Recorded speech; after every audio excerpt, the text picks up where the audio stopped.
Halo teman-teman, kembali bertemu di Family Corner. Kali ini kita akan membahas topik yang sangat menarik teman-teman. Yang selama ini mungkin kita berpikir bahwa kita sudah melakukannya, tapi ternyata teman-teman masih ada hal-hal menarik yang bisa kita praktekkan. Sehingga kita bisa memperkuat pernikahan kita. Penelitian dari Gottman Institute mengatakan pernikahan yang bahagia bukanlah pernikahan yang tidak ada konflik sama sekali. Mereka mengatakan bahwa memperkuat pernikahan butuh lebih dari sekedar cara berkomunikasi dan juga bagaimana kita menyelesaikan konflik, teman-teman. Tentu saja selama ini mungkin kita hanya tahu bahwa kalau untuk memperkuat pernikahan ya sudah, perbaiki cara berkomunikasi, lalu kalau ada konflik diselesaikan. Ternyata tidak hanya itu, teman-teman. Nah, kali ini kita akan membahas 3 hal, teman-teman. Yang pertama adalah bagaimana kita membangun persahabatan. Seringkali mungkin kita berpikir kalau kita jalan-jalan dengan pasangan, ya itu sudah membangun persahabatan. Apakah itu cukup? Nah, kita akan bahas nanti. Yang kedua, teman-teman, bagaimana kita memelihara kekaguman. Apakah hanya dengan memuji, oh kamu cantik, kamu ganteng, kamu baik, itu sudah cukup? Atau ada hal yang lain lagi, teman-teman? Yang ketiga adalah bagaimana kita berbagi ekspektasi. Ada orang mengatakan bahwa semakin rendah ekspektasi kita, justru semakin mudah berbahagia. Apakah itu benar, teman-teman?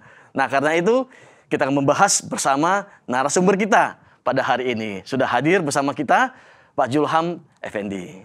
Selamat datang, Pak. Halo, Pak. Terima kasih, Pak, waktunya, Pak. Iya. Senang bisa disambut di sini, senang bisa diundang untuk berbagi juga untuk teman-teman. Senang sekali, Pak, waktunya. Ya. Pak Julham, beliau adalah lulusan MDH in Counseling, Pak, ya? Yep, betul. Kemudian beliau adalah full-time counselor di Life Spring Counseling and Care Center. Yep. Wah, berarti pengalamannya banyak, teman-teman.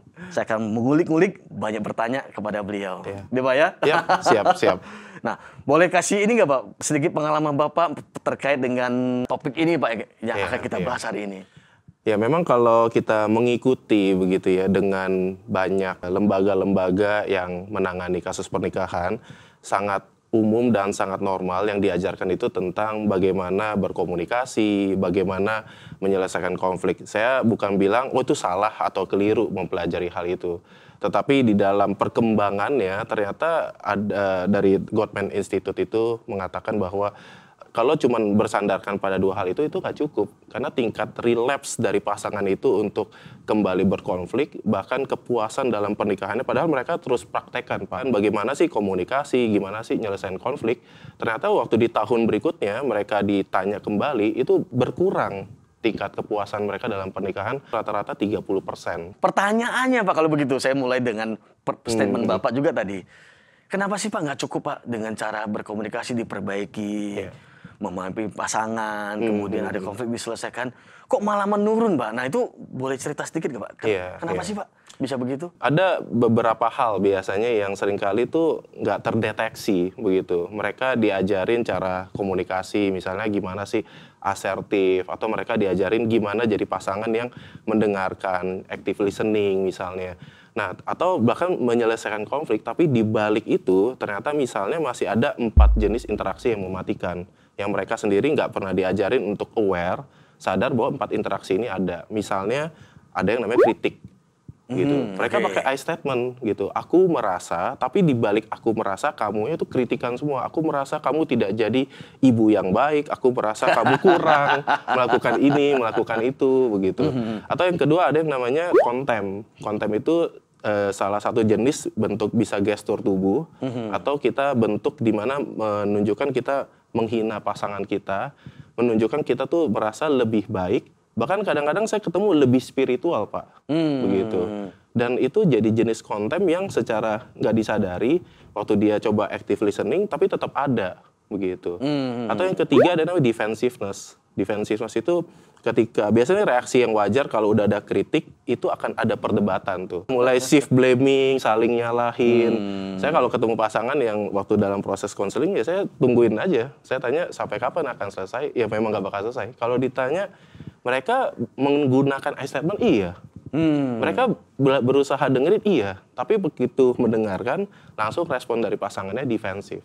Dan yang terakhir adalah respon yang memang ini paling sulit kalau udah muncul stonewalling atau udah mulai yang namanya bangun tembok. Oke. Nah, biasanya pasangan udah mulai bilang, ya udahlah aku iya aja deh, kamu mau apa begitu. Atau waktu dia ngomong, dia sambil main handphone, udah kamu ngomong aku dengerin kok begitu. Nah, itu seringkali jadi satu respon yang kalau kata Gottman itu respon yang paling akhir tapi itu mematikan sekali. Atau kata terserah, Pak. Udah pakai kata terserah. Terserah, selesai semuanya. Iya.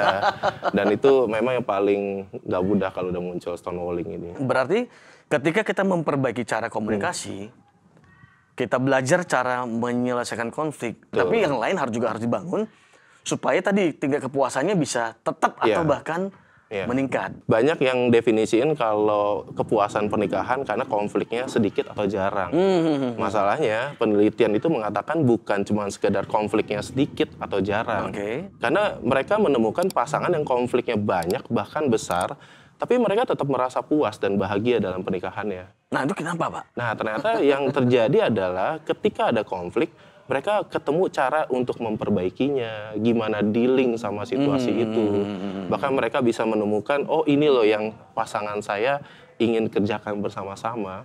Jadi kalau konfliknya makin besar atau makin banyak dibilang bikin kepuasan pernikahannya makin menurun, itu ternyata nggak selalu seperti itu. Oke, jadi bagaimana cara mereka menyelesaikan konflik itu? Nah, teman-teman, kalau bicara konflik, kita nggak punya waktu banyak hari ini untuk bahas itu ya, Pak ya.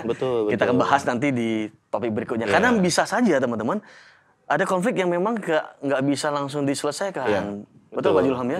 Nah, bagaimana caranya itu nanti. Sabar teman-teman. Itu akan butuh waktu yang lebih banyak lagi, Lebih Pak. banyak lagi, karena itu menarik, Pak. Karena belum tentu sebelum matahari terbenam selesaikan. Tapi memang nggak semua masalah segampang itu kan, Pak ya. Baik, kita lanjut yang berikutnya, Pak. Nah, berarti teman-teman bahwa sambil kita perbaiki cara komunikasi, bagaimana kita menyelesaikan konflik, kita mulai bangun. Nah, 3 hal ini Pak kita mau bahas ini, Pak. Nah, yang pertama teman-teman kita mau bahas adalah bagaimana kita bisa membangun persahabatan. Biasanya nih Pak, orang bilang, saya kan udah sering jalan-jalan, dia Pak ya, kami sudah nonton bareng. Nah, persahabatannya seperti apa sih Pak sebenarnya Pak? Yang dimaksud di dalam konteks ini Pak? Jadi menarik adalah ketika pasangan itu tidak punya rasa persahabatan. Jadi rasa persahabatan tentu lebih daripada yang dikatakan itu. Nanti saya juga mungkin akan coba berikan beberapa contoh. Tapi rasa persahabatan itu berhubungan dengan yang namanya keintiman di dalam pasangan. Nah, konflik kalau misalnya banyak tapi mereka tidak punya rasa keintiman, itu kayak mobil, mereka ada mesinnya tapi nggak ada bensinnya, gitu. Jadi rasa persahabatan di dalam pernikahan itu ibarat seperti bensin, gitu. Karena konflik kita nggak pernah bisa prediksi akan sebanyak apa di masa mendatang. Karena kita nggak tahu masa depan bakal seperti apa. Tentu semua pasangan pasti pengennya tenang-tenang aja. Tapi kalau mereka tidak membangun rasa persahabatan, ketika konflik datang, mereka udah habis energi duluan. Kata rasa persahabatan ini berarti apakah maksudnya seperti kita dengan sahabat? Begitu Pak? Atau gimana? Betul. Banyak pasangan yang saya kalau ketemu konseling, dia lebih suka cerita sama temennya atau bahkan sama temen yang lawan jenis daripada sama pasangannya sendiri. Karena buat mereka kalau cerita sama pasangan, saya belum tentu dia benar-benar dengerin saya, belum tentu dia benar-benar tahu apa yang saya mau, belum tentu dia benar-benar nunjukin tertarik sama apa yang saya lagi ceritakan. Tiba-tiba. Lebih banyak dikritik. Jadi banyak pasangan itu cenderung mereka nggak membangun rasa persahabatan yang biasanya kan di waktu pacaran seneng tuh cerita gitu ya. Tapi begitu masuk pernikahan itu malah diabaikan. Bahkan saya ketemu banyak juga pasangan yang mereka juga nggak tahu pasangannya udah bertahun-tahun nikah, makanan kesukaannya apa, siapa temen di kantor yang paling dia nggak suka, itu nggak tahu bisa sama sekali Pak. Bayangin, apalagi ngomong nyelesain konflik nih, dia aja nggak tahu si kehidupan sehari-hari pasangannya kayak apa, bahkan nunjukin nggak tertarik. Mau nyelesain konflik, saya rasa susah sekali. Berarti maksud Bapak adalah ketika kita dengan pasangan punya rasa persahabatan, ada konflik pun itu bisa diselesaikan dengan lebih baik. Betul. Karena sahabat tentu lebih mudah ya selesaikan karena tujuannya sama. Karena kita tetap menjaga perasaan masing-masing. Iya, iya. Sebagai sahabat kalau berantem kan tentu saja berbeda ya dengan yang bukan sahabat. Apakah seperti itu maksudnya, Pak? Ya, tentu ketika kita cerita sama sahabat, kita kan akan ngerasa, oh dia orang yang nyaman. Saya kalau cerita apapun, dia nggak akan langsung menjudge kita, gitu. Nah, banyak yang akhirnya waktu menikah, malah kehilangan rasa persahabatan itu. Bahkan kalau mau lebih dalam lagi, banyak pasangan yang dia nggak tahu sama sekali apa sih yang di masa kecil dia tuh paling bangga. Gitu. Apa yang pasangan saya tuh dulu waktu kecil tuh paling ngerasa terluka. Temen-temennya atau temen dekatnya bahkan mungkin lebih tahu gitu daripada pasangannya. Kata orang-orang nih Pak, paling enak itu menikah dengan sahabat. Tapi kan pada umumnya nih, setahu saya nih Pak, pada saat sebelum menikah, pacaran, udah jadi sahabat. Iya. Setelah menikah, ya tadi lagi Pak, merasa nggak nyaman, rasa persahabatannya turun. Itu kenapa Pak bisa terjadi begitu Pak? Iya. Biasanya mungkin karena ketika menikah itu jadi lebih banyak take it for granted aja. Jadi banyak yang merasa kalau menikah itu natural, relasinya akan bertumbuh. Realitanya kita nggak bisa bikin itu natural, alamiah. Relasi itu akan bertumbuh begitu aja. Rasa persahabatan itu memang harus dipupuk terus gitu Betul, ya. akan ada effort. Jadi kadang-kadang agak miris kalau dia bisa seneng bangun persahabatan dengan teman-teman daripada sama pasangannya. sendiri. Dia lebih seneng ngabisin waktu sama teman-temannya daripada sama pasangannya. Sebenarnya itu jadi satu tanda berarti pernikahan ini mulai dianggap take it for granted aja.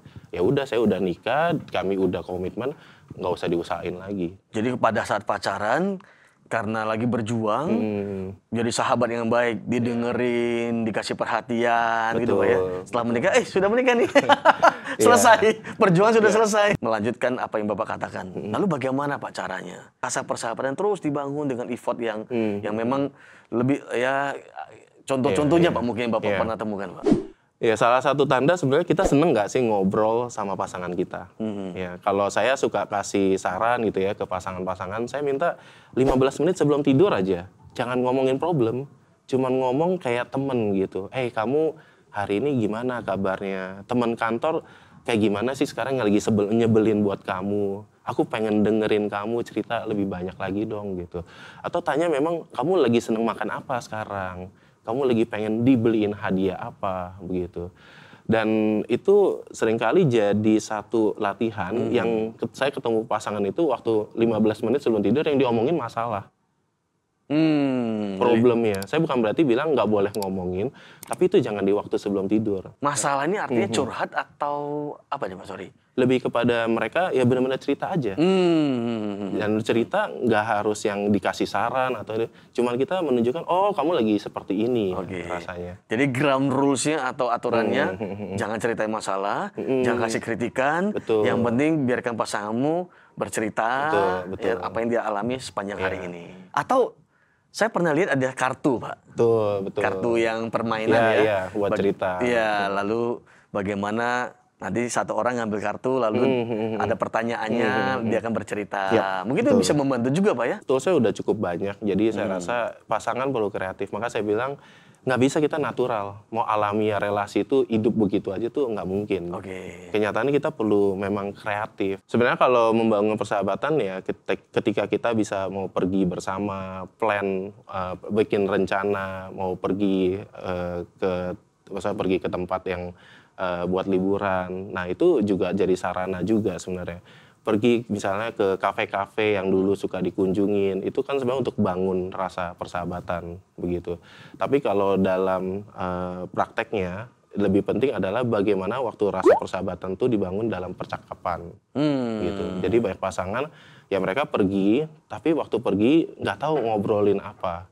Yang diobrolin jadi masalah lagi. Udah males jadinya Pak. Iya, jadinya malah bukan menambah rasa pertemanan, rasa kenal pasangan. Berkurang Pak. Malah makin berkurang, begitu. Iya.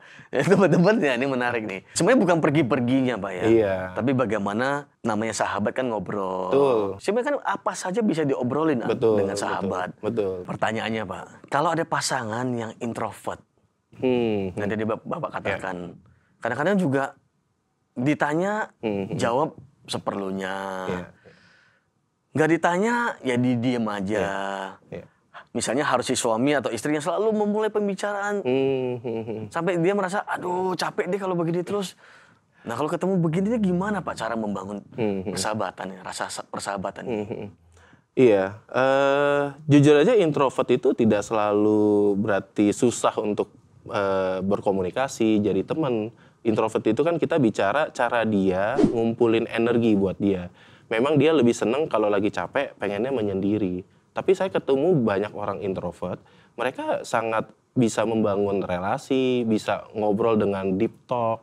Saya ketemu orang ekstrovert, kalau ngobrol mungkin ketawa-ketawa, tapi nggak ada sesuatu pembicaraan yang rasanya tuh kayak deep begitu. Jadi nggak selalu orang introvert berarti nggak bisa jadi sahabat yang baik. Dan mereka dengan pasangannya tuh bisa benar-benar nunjukin aku pengen tahu kamu dunianya seperti apa. Tapi memang kalau dia lagi capek itu nggak bisa tuh dia diajak ngobrol. Dia butuh waktu untuk menyendiri dulu, kumpulin energi. Nah itu udah ngomongnya lebih kepada kepribadian. Nah setiap kepribadian pasti ada kekuatan dan kelemahannya. Ekstrovert dia juga punya kekuatan dan kelemahannya. Jadi teman-teman jangan pernah merasa saya ini introvert. Kalau saya nggak bisa, enggak.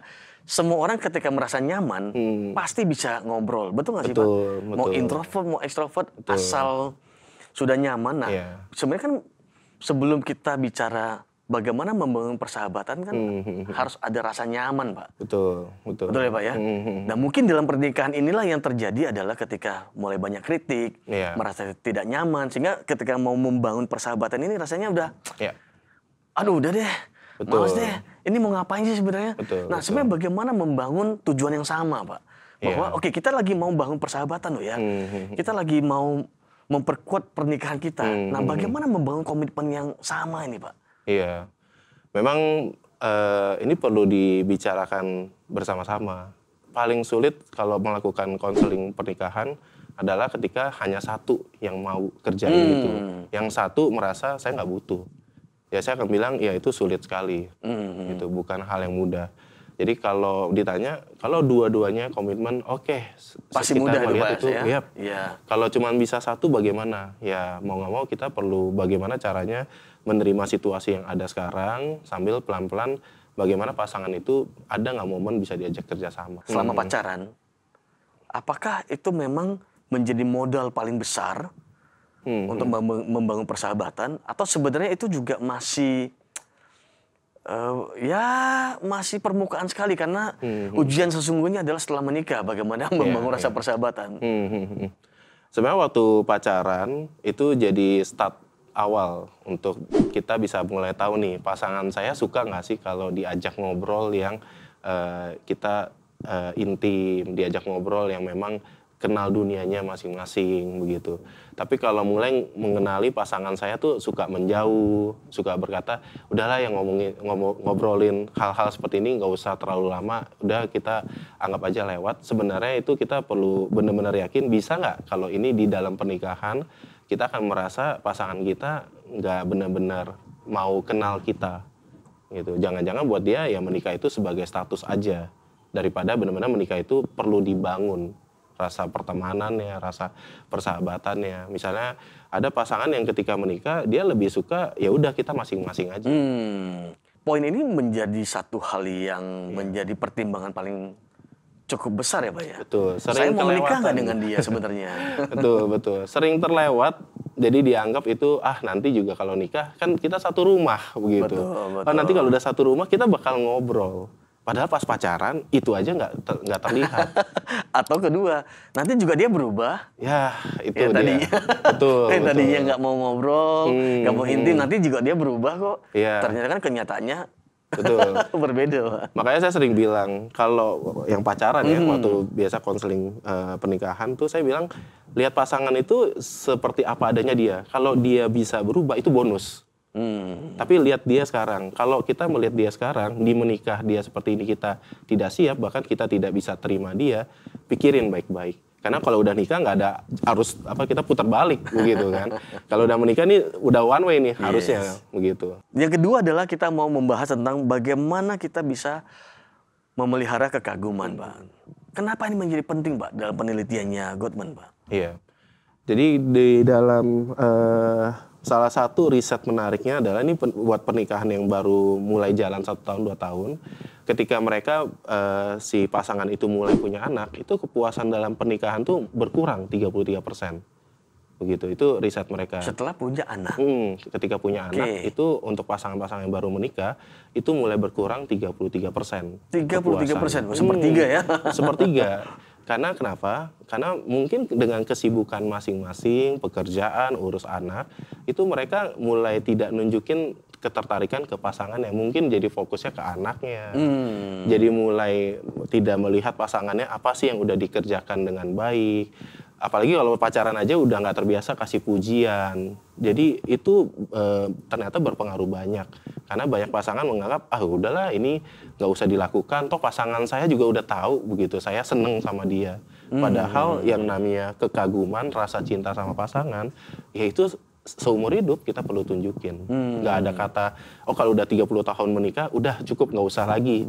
Kayak anak-anak muda lagi pakai tunjukin I love you, atau bilang kita puji pasangannya, itu ada banyak yang bilang nggak usah begitu. Tapi prinsipnya sama Pak dengan membangun persahabatan. Betul. Itu harus diusahakan, ada effortnya. Betul, terus dilakukan. Betul. Nah memang masalahnya adalah ketika punya anak, rata-rata kan fokus kepada anak. Betul ya Pak ya? Nah, berarti secara alamiah teman-teman, secara alamiah nih. Betul. Punya anak langsung turun 33%. Nah, bagaimana membalikkan itu kembali? Kalau tidak kan akan terus menurun. Punya 2 anak, nanti mungkin turun lagi, Pak. Yang punya banyak anak turun lagi.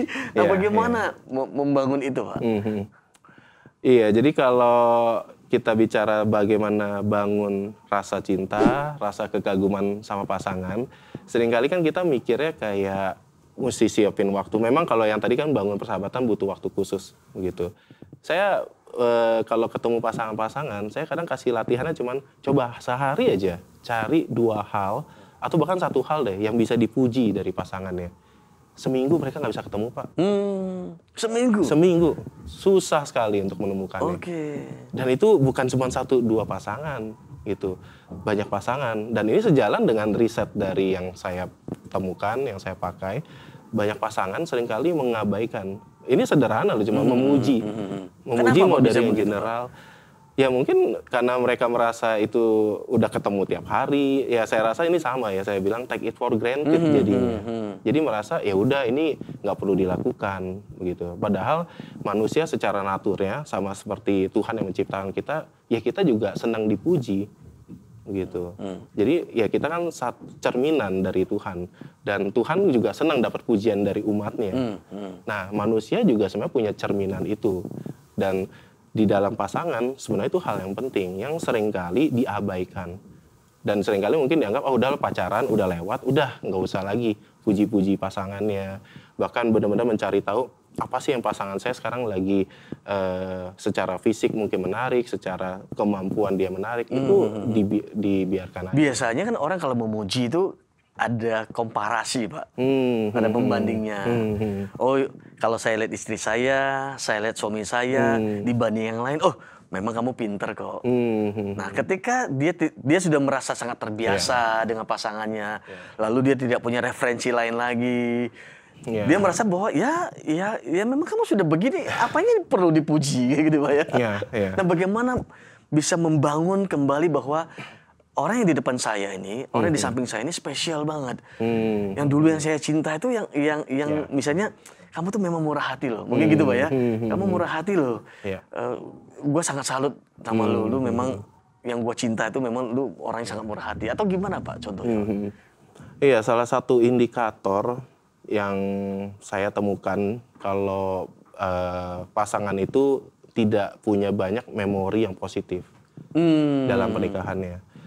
Jadi kalau pasangan itu punya memori yang positif, biasanya saya akan tanya, masih ingat gak waktu pacaran, apa sih yang kamu suka dari pasangan kamu? Kalau dia nggak bisa menemukan itu memang akan sangat sulit punya rasa cinta dan kekaguman. Bahkan Gottman bilang kalau itu ada 90% kemungkinan untuk pisah itu besar. 90%? 90%. Jadi tidak ada memori positif? Tidak ada memori positif. Jadi kalau misalnya setiap berantem, yang diingat adalah semua yang negatif. Bahkan ada pasangan-pasangan yang merasa bahwa semua pernikahan saya buruk. bahkan waktu persiapan juga buruk. Saya nggak ingat apa yang bagus dalam pernikahan saya. Apalagi dia bilang, saya itu terpaksa aja menikahnya. Nah, itu jujur aja sangat 90% sulit. 90% berpisah untuk mereka. bisa itu besar. Dan itu effort untuk bisa punya rasa cinta, punya rasa kagum sama pasangannya, itu benar-benar effortnya sangat besar. Sederhana kelihatannya, tapi kalau itu nggak punya modalnya, wah itu sangat-sangat sulit sekali tuh. Baik. Jadi kalau bagi yang pacaran, ya memang perlu ada kekaguman terhadap pasangan itu penting dong, Pak. Berarti. Betul, betul. Banyak yang karena pacaran kemudian mutusin menikah, ya itu karena misalnya, oh udah lama nih pacarannya, udah didesak sama orang tuanya misalnya. Atau misalnya, ya kami udah, bahkan mungkin karena ya kami udah hubungan seks misalnya, kalau kita nggak sampai menikah gimana ya? Saya bilang bukan berarti itu sesuatu yang nggak boleh, cuman nggak bisa berhenti di situ. Sebenarnya perlu itu mungkin akan perlu bantuan lebih banyak supaya bisa menumbuhkan rasa cinta dan kekaguman. Gitu. Kalau nggak punya, ya saya akan bilang saya setuju sih dalam penelitian Gottman itu 90% untuk bisa pisah itu besar sekali. Kalau sampai nih Pak, orang sudah merasa bahwa ini tidak bisa dibangun lagi. Apakah memang ada statement seperti itu bahwa, aduh nggak bisa lagi, gua nggak bisa kagum lagi sama dia. Aduh, apapun ini udah negatif. Nah, bagaimana konseling bisa membantu ini, Pak? Iya. Ya mungkin kalau udah dalam kondisi seperti itu, kita bisa terima dulu nggak. Memang realitanya pernikahan yang sudah jalan, itu kita nggak punya banyak positif memori. Tapi sambil komitmen sama-sama mau build positif memori. Nah ini yang nggak mudah nih. Karena banyak pasangan udah punya traumanya, jadi nggak berani untuk melangkah ke situ. Takut nanti kecewa lagi. Kalau ditanya, dia udah tahu cara asertif, diajarin cara dengerin. Tapi nggak punya memori positif.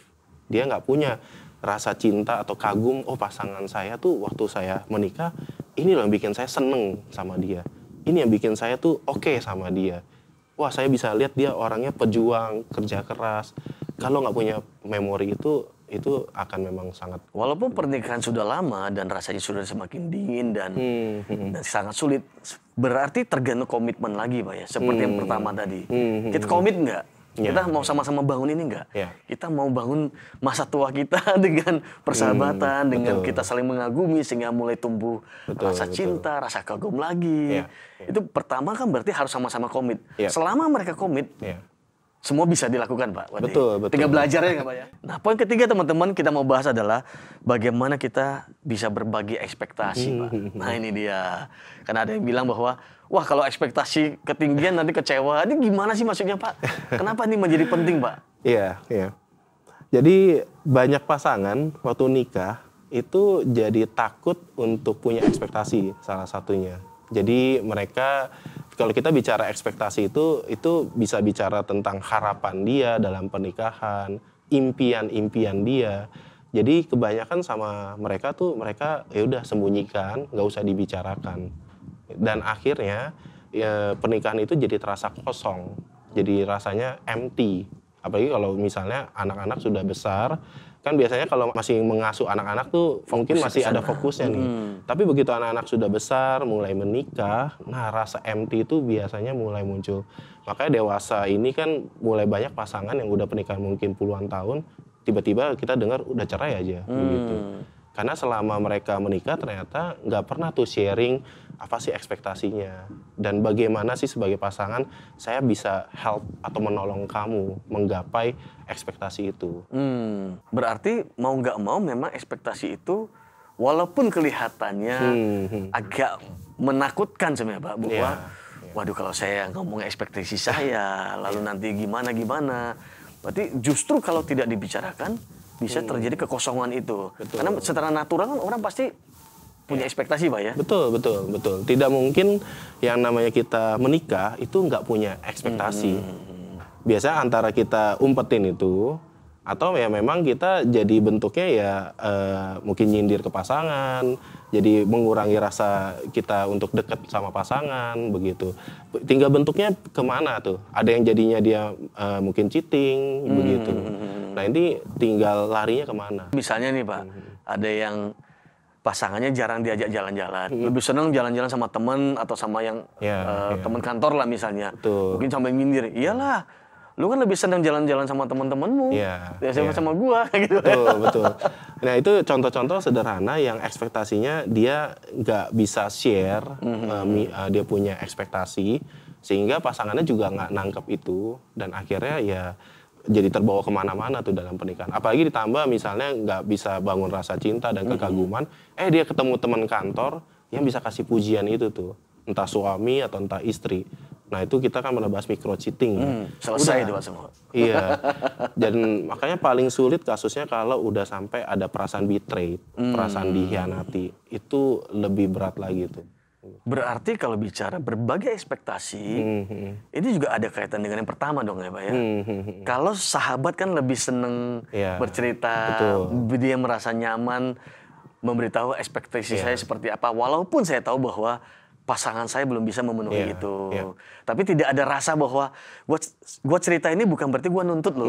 Kan gitu Pak ya. Tapi seringkali banyak pasangan yang merasa, nanti kalau gua cerita nanti malah dia pikir gua gimana-gimana. Nah itu gimana Pak supaya pasangan kita, misalnya ini Pak, pasangan yang jarang mau cerita tentang ekspektasi dia. Nah bagaimana supaya kita mereka itu bisa mulai bercerita Pak? Nah, saya bukan mau mendiskriminasi kaum pria begitu ya, tapi ini riset sekali lagi ngomong begitu. 85% pria itu lebih sulit tuh berbagi feeling sama ekspektasi. Karena memang dalam riset dari neuroscience gitu ya, otak pria itu sama otak perempuan desainnya memang berbeda. Jadi dari kita zaman batu lah, zaman primitif, memang kan pria itu yang didesain yang cari makan, keluar goa, mereka yang cari makan, berburu makanan. Sehingga memang otaknya pria itu didesain untuk kalau ketemu ancaman kan dia nggak mikir dulu, aduh kalau saya bunuh binatang itu nanti dia sedih nggak ya? Ya pokoknya ketemu ancaman ya lawan atau kabur, begitu. Sedangkan wanita memang kan lebih banyak istilahnya hidup di goa nih, mengasuh orang tuanya, mengasuh anak-anaknya, sehingga mereka tuh biasa gitu, secara otaknya desainnya untuk bisa share feeling, bagaimana bisa juga share mereka punya keinginan, ekspektasi termasuk. Nah buat pria, waktu dealing sama hal-hal seperti itu overwhelming ternyata. Itu seperti ancaman begitu. Nah pilihan dua, antara dia fight, berarti dia langsung bilang, udah nggak usah ngomongin begitu, ini aku udah lakukan aja gitu. Atau dia flight, dia menghindar untuk bicarain hal itu. Nah makanya saya bukan berarti bilang jadi justifikasi bahwa buat pria, berarti udah saya nggak perlu belajar lagi. Saya seringkali ngomong buat kaum pria atau buat kaum suami atau buat kaum bapak, ya kita perlu belajar lebih banyak, lebih ekstra. Masalahnya connect dengan emosi, connect dengan ekspektasi itu kita butuh tuh untuk bisa share. Makanya banyak dalam konseling pernikahan, biasanya setelah si pria itu butuh waktu yang lama untuk bisa share ekspektasi dia, istrinya baru ngomong, saya tuh nggak pernah dengar loh kamu ngomong ini. Saya nggak tahu kalau kamu tuh pengennya ini. Kenapa kamu nggak pernah berbagi? Kemudian jawaban khasnya adalah, iya saya takut kalau saya ngomong ini, nanti nyakitin kamu. Saya takut kalau saya ngomong ini, nanti malah saya jadi nuntut kamu. Tapi kan ada juga Pak misalnya yang berpikir begini, kalau saya ngomong kan kamu udah tahu, masa gua kasih tahu lagi sih? Kayak gitu Pak ya, berpikir bahwa kayak telepati gitu Pak. Dia harusnya udah tahu dong, ngapain gua kasih tahu sih? Kita punya ekspektasi, kita tahu ada yang unrealistic. Nah contohnya salah satunya tadi itu. Saya nggak perlu ngomong, nanti pasangan saya sudah tahu. Kenyataannya mau nikah sampai puluhan tahun pun, kita nggak pernah tahu pikiran pasangan kita. Jadi kalau udah seperti itu, ya kita mungkin bisa tanya. Makanya ada momen bisa bertanya, apa sih goal kamu misalnya? Kamu lagi pengen apa sih dalam hidup kamu ke depan? Nah, biar pasangan kita bisa lebih terbuka juga share. Ada rambu-rambunya nggak Pak? Kalau lagi menggali ekspektasi pasangan atau saya bercerita tentang ekspektasi saya, rambu-rambunya supaya tidak kebablasan, tidak nyakitin, tidak dianggap sebagai ancaman, tuh tipsnya gimana Pak? Masing-masing ya perlu melihat waktu lihat ekspektasi dari pasangan, kita sebagai supporter. Jadi yang saya sering bilang ke pasangan itu adalah waktu kita tahu nih keinginan dan ekspektasi dia, kita yang mengungkapkan, kita perlu ingetin pasangan kita bisa sejauh mana melakukannya, ya kita perlu belajar terima itu. Jadi kita nggak bisa menggantungkan, kepuasan hidup saya pada bagaimana dia 100% memenuhi ekspektasi saya. Maka saya akan bilang, oh itu masalahnya di diri kita yang punya ekspektasi. Kita yang perlu belajar dealing bahwa oh pasangan saya bisanya segini, saya bisa terima. Begitu. Nah, buat pasangan yang memenuhi ekspektasi itu ya dia belajar clear bagaimana pasangan dia bisa memenuhi ekspektasi itu. Ya dia perlu ungkapin. Khususnya kaum pria nih sekali lagi ya. Kaum pria biasa seringkali waktu si pasangannya yang perempuan ngomong, ya aku pengen kamu misalnya lebih banyak di rumah, dia iya aja langsung. Tapi nggak bener-bener mikirin, saya iya ini sejauh mana saya oke. Nah, yang seringkali terjadi adalah, ini apalagi pas pacaran nih biasanya kan, toleransi tinggi. Oh iya, saya pengen kamu nanti temenin saya ya banyak ke gereja dan bla bla bla lah begitu. Pas menikah, biasa, ini sekali lagi kaum pria yang lebih sering ngomong, aku nggak pernah ngomong kayak gitu. Wah itu sangat menyakitkan. Makanya di dalam konseling pranikah biasa ada yang namanya manage expectation. Jadi perlu clear tuh. Makanya saya biasa tantangnya lebih banyak ke pria. Kamu udah jawab iya sama pasangan kamu nggak boleh lu bilang kalau udah nikah saya nggak pernah ngomong kayak gitu. Makanya kalau ada kesepakatan yang mereka bikin dan buat si perempuan itu penting, ya catatlah supaya mengingat itu. Karena kalau udah konflik pasti lupa tuh. Kayak nggak mungkin ngaku iya saya pernah. Betul. Lagi konflik kok. Iya, karena buat pria sekali lagi dia connect sama perasaan salah dia, perasaan dia mungkin gagal, itu ancaman antara dia fight atau dia flight. Berarti memang mempunyai ekspektasi tidak salah. Satu sisi berarti kita harus belajar mengungkapkan ekspektasi kita. Betul ya Pak ya? Betul. Tapi tentu saja dengan cara yang benar lah, jangan dengan nyindir, tapi ungkapkan bahwa memang ya saya pengennya seperti itu. Tapi tentu saja di sisi lain juga kita sebagai yang men-set ekspektasi ini harus punya ruang kosong di hati kita untuk menerima bahwa mungkin nggak sepenuhnya dipenuhi. Saya lihat satu gambar gitu ya, ada kue dipotong tinggal sepertiga. Yang satu bilang kuenya udah tinggal sepertiga. Yang satu bilang, wah kuenya masih ada sepertiga. Beda tuh cara melihatnya. Kita akan bilang mungkin pasangan kita lebih banyak kurangnya daripada kelebihannya. Menikah mungkin lebih banyak memori yang negatifnya daripada positifnya. Tapi kalau kita bisa menghargai yang ada, itu akan jauh lebih powerful. Karena banyak pasangan, saya ketemu resource-nya banyak sekali, tapi tetap aja akhirnya mutusin pisah. Karena selalu fokusnya yang negatif, yang nggak ada. Karena mindset-nya apa ya? Mindset-nya sudah melihat yang negatif terus. Betul. Oh itu. Sip. Wah ini menarik sekali Pak. Yeah. Ini kalau diterusin lagi bisa panjang ini. Setuju. Teman-teman, saya berharap bahwa kita bisa belajar banyak dari sesi kali ini. Ya kita belajar tentang bagaimana kita pertama bisa membangun rasa persahabatan. Kedua, membangun rasa kekaguman lagi. Yang ketiga adalah bagaimana kita bisa membangun mulai berbagai ekspektasi dengan pasangan. Dan yang paling penting adalah sebuah komitmen bahwa kita lagi membangun fondasi yang kuat, yang kokoh untuk pernikahan kita. Ya. Nah, karena itu kita akan akhiri, tapi sebelumnya saya berikan kesempatan Pak. Ada statement Pak, kesimpulan dari Bapak. Silakan Pak. Ketika kita berbicara mengenai pernikahan itu bukan sebuah garis akhir, tetapi sebuah perjalanan seumur hidup. Dan ketika kita menikah, maka kita perlu melihat itu bukan sebuah perjalanan yang kita bisa natural begitu aja bertumbuh. Kita perlu banyak sekali ruang bersama-sama dengan pasangan menemukan bagaimana nih kita bisa bertumbuh bersama. Bahwa perjalanan pernikahan itu kita nggak bisa ekspektasi untuk cepat. Tapi kita berekspektasi bahwa perjalanan pernikahan itu untuk bagaimana lebih panjang dan lebih jauh. Terima kasih Pak. Menarik. Baik teman-teman, semoga podcast kali ini bisa bermanfaat buat kita semua. Sampai bertemu di sesi-sesi berikutnya. Terima kasih.